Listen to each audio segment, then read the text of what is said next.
आज हम लोग पढ़ेंगे, देखो हम लोग यूनिट 1 पे बातचीत कर रहे हैं मॉडर्न इंडिया में।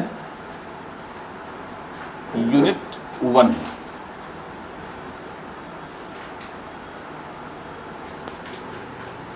मॉडर्न इंडिया का जो पहला भाग है उस पर हम लोग बातचीत कर रहे हैं, जिसमें हमारे पास बातचीत करने के लिए 3 थीम है, मतलब 3 मुख्य शीर्षक है जिसके अंतर्गत हम लोग बातचीत कर रहे हैं। सबसे पहला शीर्षक है डिक्लाइनिंग मुगल्स, मुगलों का पतन।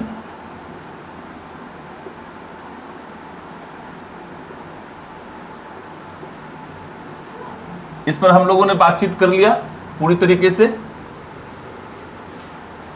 और ये जो यूनिट 1 है इसमें भी ध्यान में रखना है कि हम लोग 18वीं शताब्दी पर बातचीत कर रहे हैं। कंप्लीट 18वीं शताब्दी 18th सेंचुरी हमारी बातचीत में शामिल है, जिसमें पहला शीर्षक हम लोगों ने कवर किया हुआ है डिक्लाइनिंग मुगल्स, मुगलों का पतन या उत्तर मुगल काल। इसी को हम क्या कह सकते हैं? लेटर मुगल पीरियड, उत्तर मुगल काल। कब से कब तक है यह?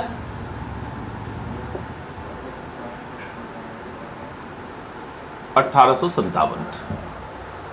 इसमें जितने भी उत्तर मुगल शासक हैं इनके विषय में हमने जानकारी हासिल किया, इनके विषय में हम लोगों ने पढ़ाई की। सेकेंड टॉपिक यहां पर हमारा क्या था? अब वो अभी चल ही रहा है। सेकेंड टॉपिक और थर्ड टॉपिक दोनों एक साथ चल रहा है। सेकेंड टॉपिक है कि मुगलों का पतन हो रहा है तो भारत के विभिन्न क्षेत्रों में क्षेत्रीय राज्यों का विकास हो रहा है।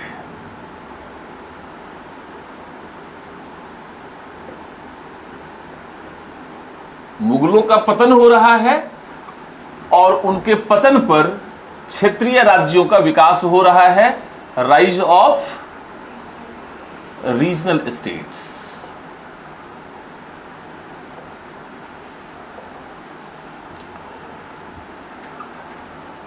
ये जो स्टेट्स हैं ये स्वतंत्र हैं या अर्ध स्वतंत्र हैं।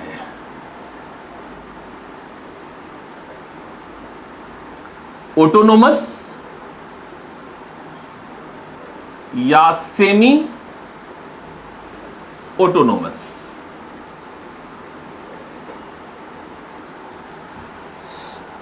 स्वतंत्र का मतलब यह है कि ये मुगलों के अधीन नहीं है, जैसे मैसूर, मराठा या सिख, ये मुगलों के प्रतिद्वंदी थे पहले से, तो ये स्वतंत्र हैं।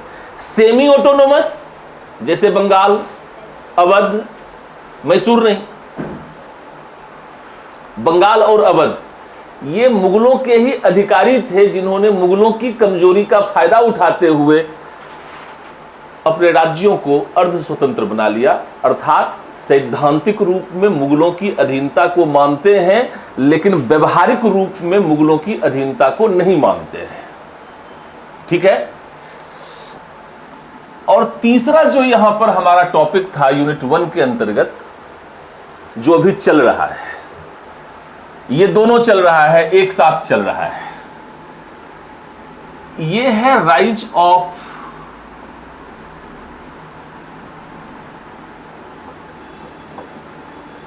British supremacy in India. Bharat में अंग्रेजी सर्वोच्चता का विकास कैसे हुआ? भारत में अंग्रेजी सर्वोच्चता का विकास कैसे हुआ? सर्वोच्चता का मतलब सर्वोच्च शक्ति के रूप में।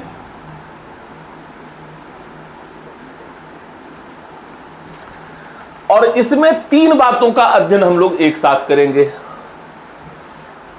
भारत में अंग्रेजी सर्वोच्चता का विकास, इसमें पहला topic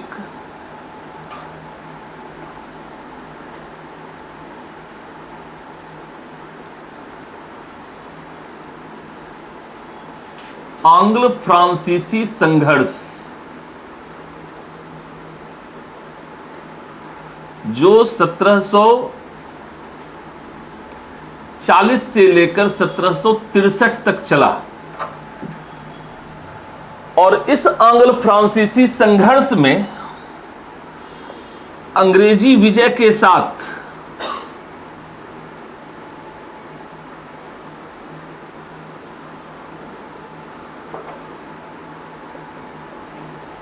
Bharat Europe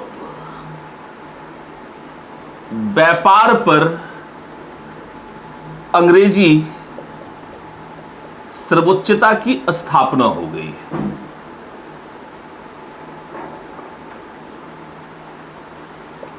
establishment of British supremacy over Indo Europe trade. पहली बात क्लियर है। दूसरी बात, अंग्रेजी राजनीतिक शक्ति का विकास बंगाल के क्षेत्र में पलासी और बक्सर के युद्ध के माध्यम से। अंग्रेजी राजनीतिक शक्ति का विकास।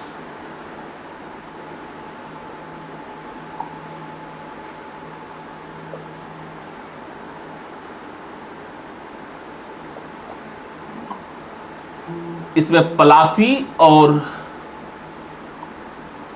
1757 और बक्सर 1764। और बक्सर के युद्ध के पश्चात जो इलाहाबाद की संधि हुई थी, वही इलाहाबाद की संधि से आपने अभी प्रश्न पूछा था। ठीक है पूजा। यहां पर जो तीसरा टॉपिक है वो आज हम पढ़ेंगे। तीसरा टॉपिक यहां पर भी पढ़ेंगे और तीसरा टॉपिक यहां पर भी पढ़ेंगे। यहां पर हम पढ़ रहे हैं भारत में अंग्रेजी शक्ति का विस्तार।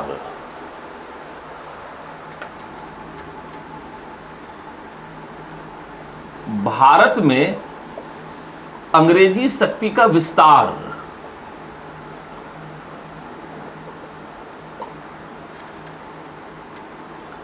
व सुदृढ़ीकरण।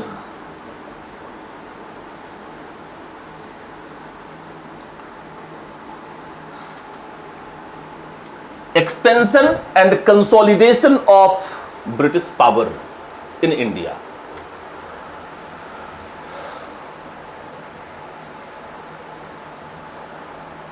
अंग्रेजी राजनीतिक शक्ति का विकास बंगाल में हुआ, जिसके विषय में कल हम लोगों ने डिटेल में पढ़ा था।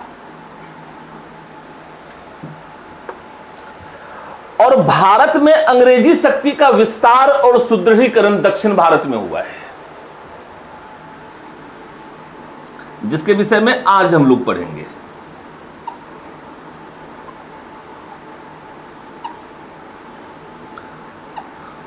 आज हम एक ही शक्ति के विषय में पढ़ पाएंगे, कल हम दूसरी शक्ति के विषय में पढ़ेंगे। आज हम पढ़ेंगे मैसूर और दूसरा मराठा क्षेत्र। अर्थात अंग्रेजी शक्ति का विस्तार मैसूर क्षेत्र में कैसे हुआ और मराठा क्षेत्र में कैसे हुआ। That means expansion of British power in South India. That is Mysore region and Maratha region. Clear है?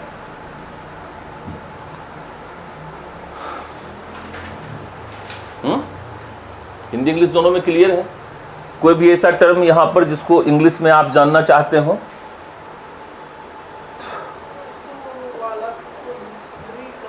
ये वाला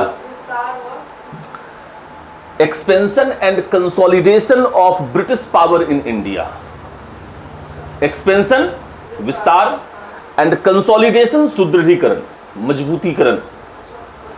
स्ट्रेंथनिंग, कंसोलिडेशन मीन्स स्ट्रेंथनिंग।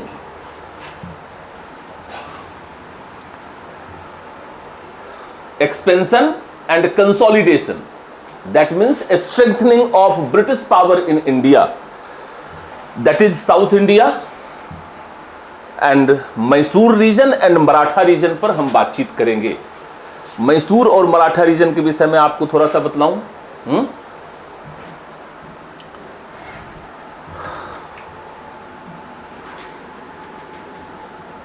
आज हम दक्षिण भारत में अंग्रेजी शक्ति के विस्तार और सुदृढ़ीकरण पर बातचीत करेंगे। आज का हमारा टॉपिक क्लियर है।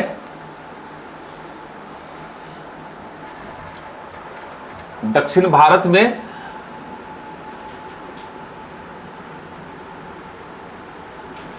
अंग्रेजी शक्ति का विस्तार व सुदृढ़ीकरण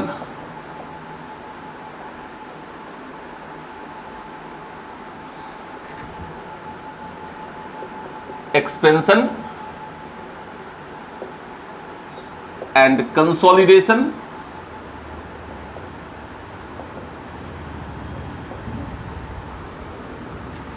of British power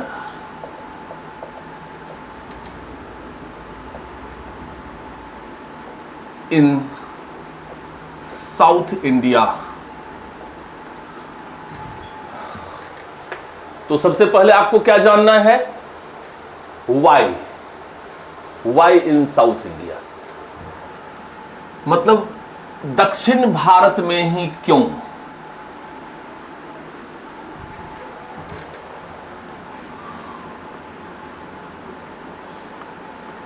Y British took interest in South India।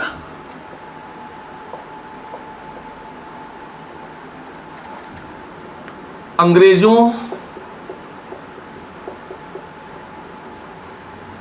की दक्षिण भारत में रुचि का कारण क्या था?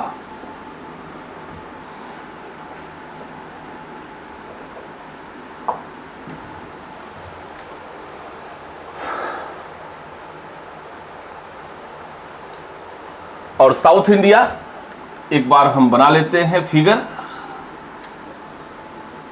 ये है हमारा साउथ इंडिया, हम इसकी बात कर रहे हैं ज्योग्राफिकली।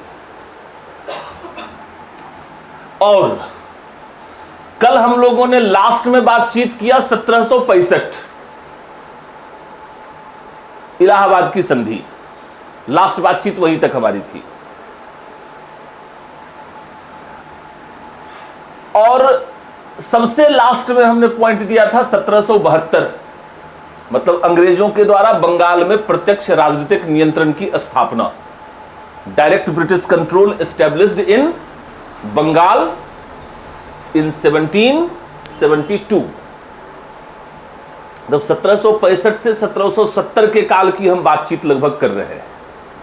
और इसके पश्चात अंग्रेजों की रुचि दक्षिण भारत में क्यों आई, या 1765 से के बाद के काल में अंग्रेजों ने दक्षिण भारत में रुचि क्यों ली? कोई कारण आप लोगों के पास हो?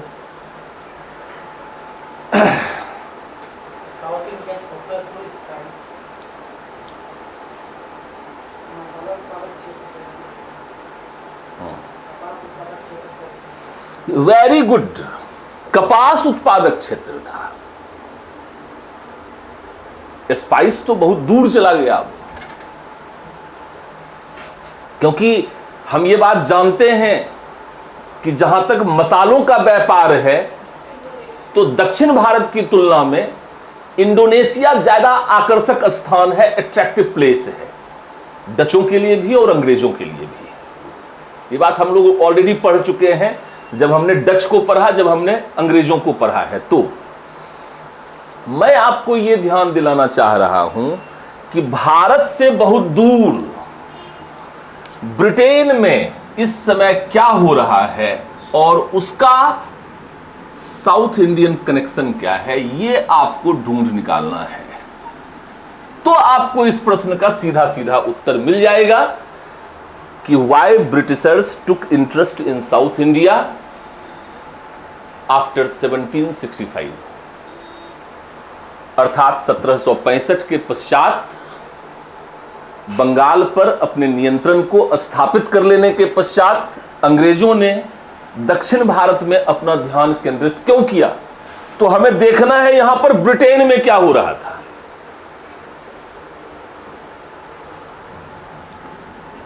ब्रिटेन में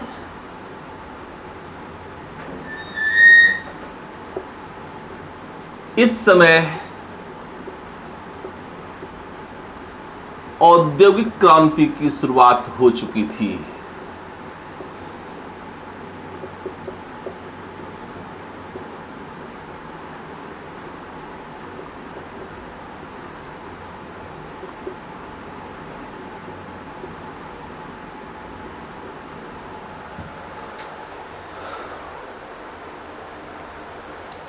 In 1760s, 1770s, industrial revolution witnessed in Britain।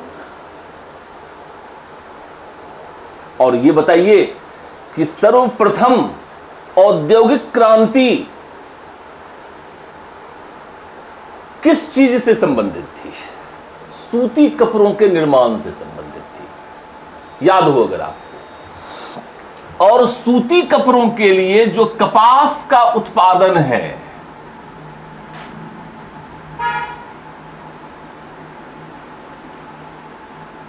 वह मराठा क्षेत्र में होता है, प्रोडक्शन कॉटन का। और आज के डेट में भी साउथ ऑफ हैदराबाद, जो उस समय मैसूर के नाम से जाना जा रहा है, वहां पर एक स्थान था जिसका नाम था उत्तरी सरकार। क्षेत्र का नाम है, भौगोलिक क्षेत्र का नाम है, क्या नाम है? उत्तरी सरकार।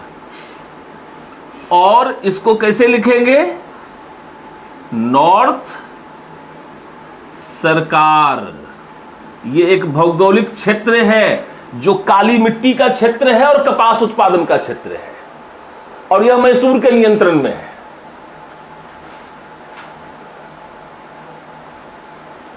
साथ साथ मसाला भी शामिल है। मैं ये नहीं कहूंगा कि मसाला शामिल नहीं है, स्पाइसेस शामिल है, ब्लैक पेपर, काली मिर्च, इलायची, क्या कहेंगे इलायची को? कार्डमम। तो ब्लैक पेपर और इलायची विशेष करके मसाला व्यापार के लिए भी लोकप्रिय था, और वह भी मैसूर क्षेत्र से संबंधित है। लेकिन प्राइमरीली जो कनेक्शन बनता है वह इंडस्ट्रियल रिवॉल्यूशन से मिलकर बनता है, और यहां पर कॉटन इंडस्ट्रीज के लिए, सूती वस्त्र उद्योग के लिए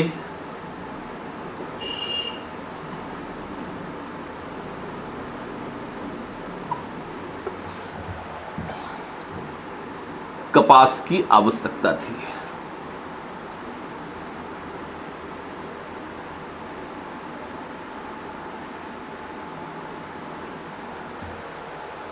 ब्रिटेन के बाहर अटलांटिक महासागर को पार करके भी देखेंगे कुछ कि क्या हो रहा है वहां पर।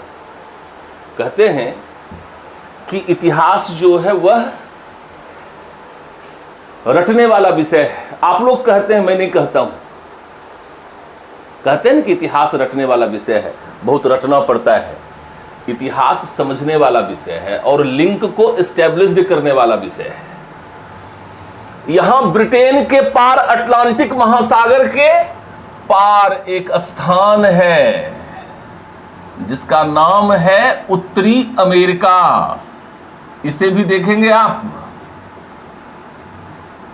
North America.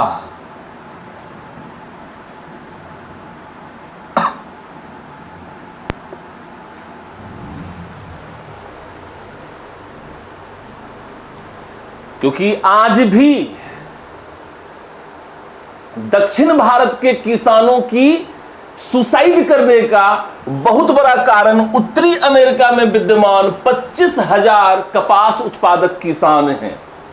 और उन 25,000 कपास उत्पादक किसानों को अमेरिकी सरकार के द्वारा बहुत अधिक मात्रा में दिया जा रहा सब्सिडी दक्षिण भारत के कपास उत्पादक किसानों की आत्महत्या का कारण बनता है, क्योंकि कपास का अंतर्राष्ट्रीय मूल्य जो है वह काफी कम हो जाता है इससे, और इससे जो हमारे कपास उत्पादक हैं उनको काफी घाटा होता है।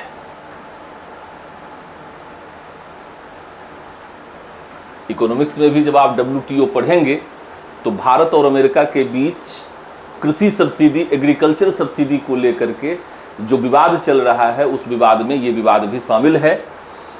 और 2005 में जो हांगकांग समिट हुआ था उसमें एग्रीकल्चरल सब्सिडी को समाप्त करने पर समझौता हुआ था विकसित और विकासशील देशों के बीच, डेवलपिंग और डेवलप्ड कंट्रीज के बीच।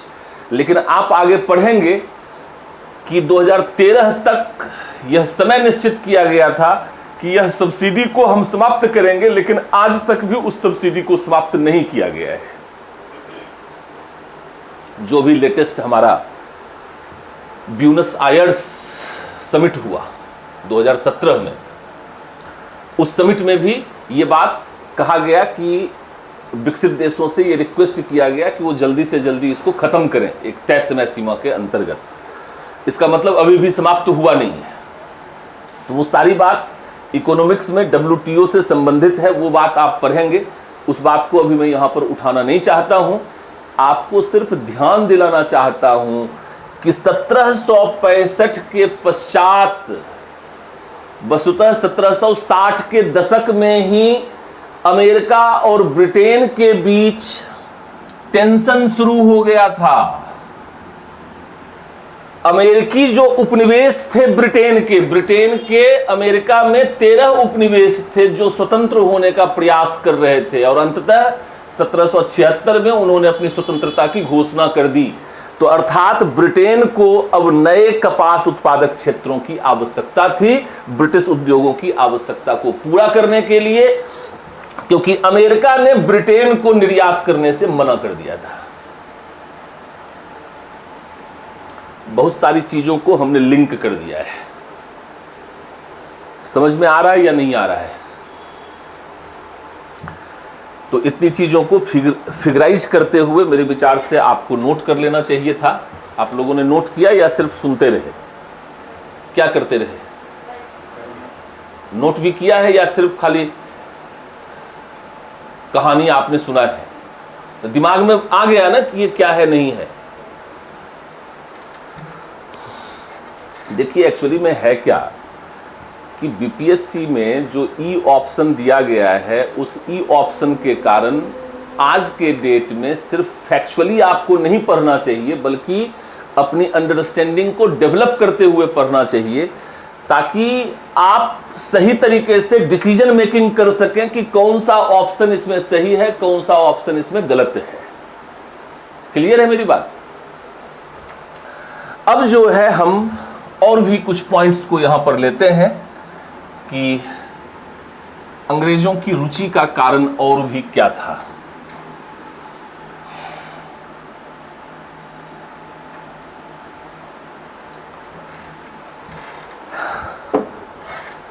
यहां पर मराठा क्षेत्र और यहां पर मैसूर क्षेत्र,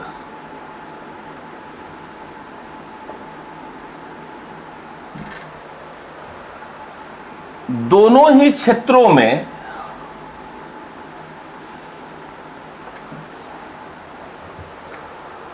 मॉडर्न इन्फेंट्री आर्टिलरी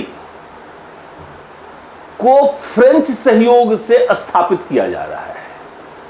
अर्थात आधुनिक तोपखाना, बंदूकखाना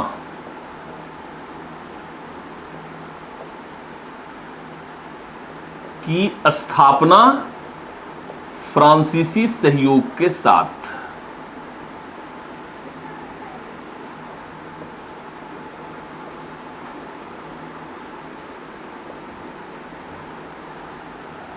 ये दूसरा इंपॉर्टेंट रीजन था। In Maratha region and as well as in Mysore region, modern infantry, modern artillery established by French cooperation. साथ ही साथ दोनों ही क्षेत्रों में फ्रांसीसी सहयोग से यूरोपीय पद्धति पर सेना के विकास का प्रयास भी हो रहा है। दोनों ही क्षेत्रों में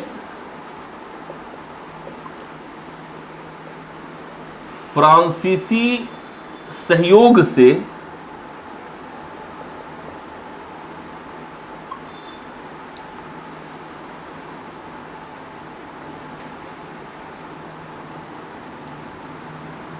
सेना के आधुनिकीकरण का प्रयास,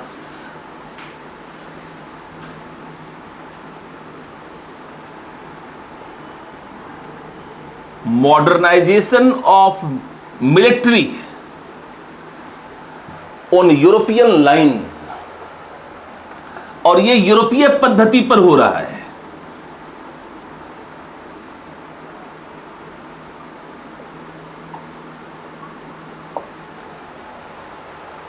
modernisation of military of Marathas and Mysore state on European line.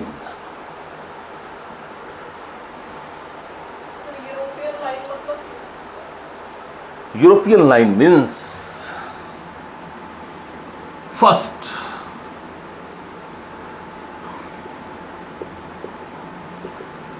Doctrine of ability, योग्यता के सिद्धांत के आधार पर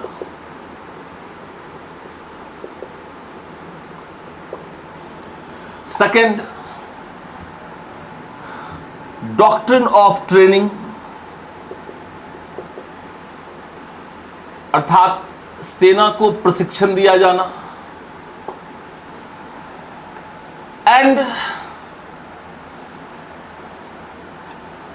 ए हायरार्की,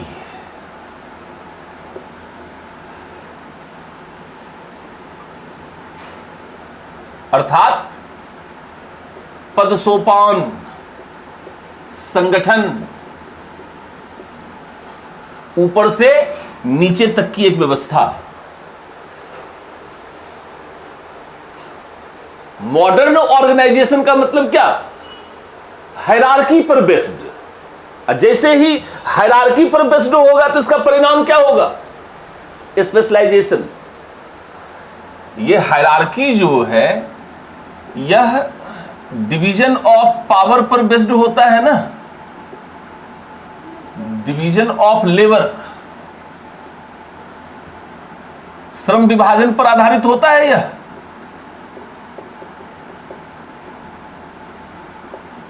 आप बोल नहीं रहे। और श्रम विभाजन स्पेशलाइजेशन का कॉज है।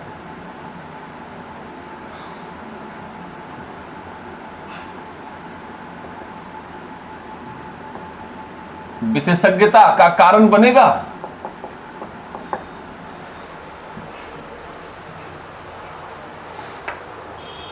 आपको हमने बंदूक चलाने की ट्रेनिंग दी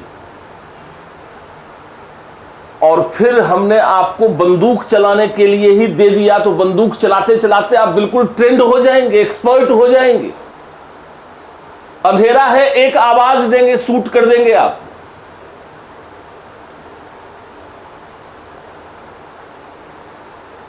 आवाज पर भी सूट हो जाता है।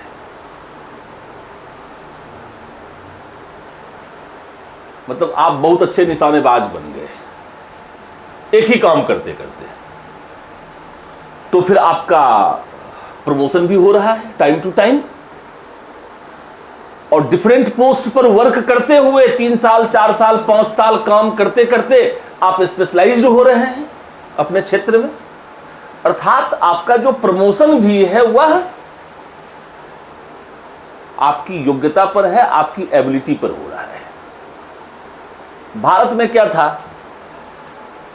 कि राजा का बेटा ही राजा होगा, सामंत का बेटा ही सामंत होगा, सैनिक का बेटा ही सैनिक होगा, तोपची का बेटा ही तोपची होगा, बंदूकची का बेटा ही बंदूकची होगा, भले ही उसको गोली फायर करने आता हो या नहीं आता हो।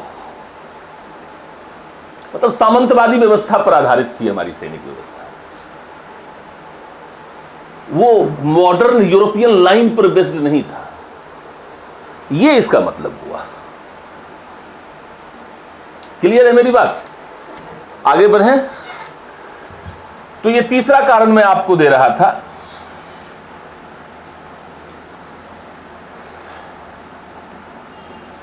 और चौथे कारण के रूप में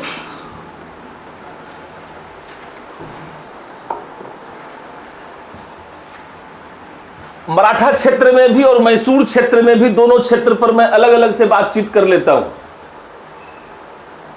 1761 में पानीपत तृतीय का युद्ध हुआ और तृतीय मराठा पेशवा बालाजी बाजीराव मराठों की बुरी पराजय की खबर सुनकर उसके प्राण पखेरु हो गए, हार्ट अटैक आ गया, मतलब उसकी मृत्यु हो गई।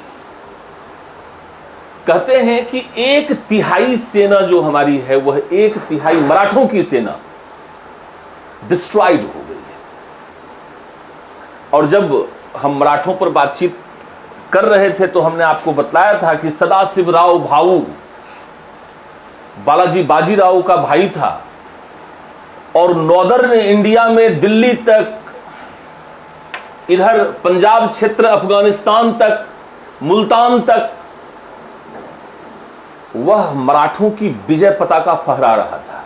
मतलब संपूर्ण उत्तर भारत पर मराठों के राजनीतिक नियंत्रण को स्थापित करने में महान मराठा सेनापति, महान मराठा मिलिट्री कमांडर सदाशिवराव भाऊ ने महत्वपूर्ण भूमिका निभाई।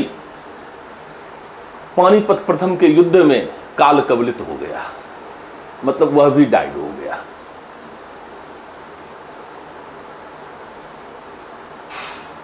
और उसकी मृत्यु का समाचार सुनकर पेशवा की भी मृत्यु हो गई, वह भी डाइड हो गया। कहते हैं कि पानीपत की लड़ाई ने, तृतीय लड़ाई ने मराठों के पतन की शुरुआत कर दी थी। मराठे जो एक समय में ऐसा दिख रहा था कि मुगलों का स्थान ले लेंगे, संपूर्ण भारत में इतनी तेजी के साथ आपने बाजीराव मस्तानी फिल्म देखी होगी। हमारी बात याद रहे या ना रहे, बाजीराव मस्तानी वाली बात तो याद रहेगी। अर्थात द्वितीय मराठा पेशवा बाजीराव प्रथम अपने परीक्षण के दौरान क्या कहता है कि मुगल साम्राज्य की जड़ें कमजोर हो रही हैं, हमें उन जड़ों पर आक्रमण करना है और मराठा साम्राज्य का विस्तार कर देना है।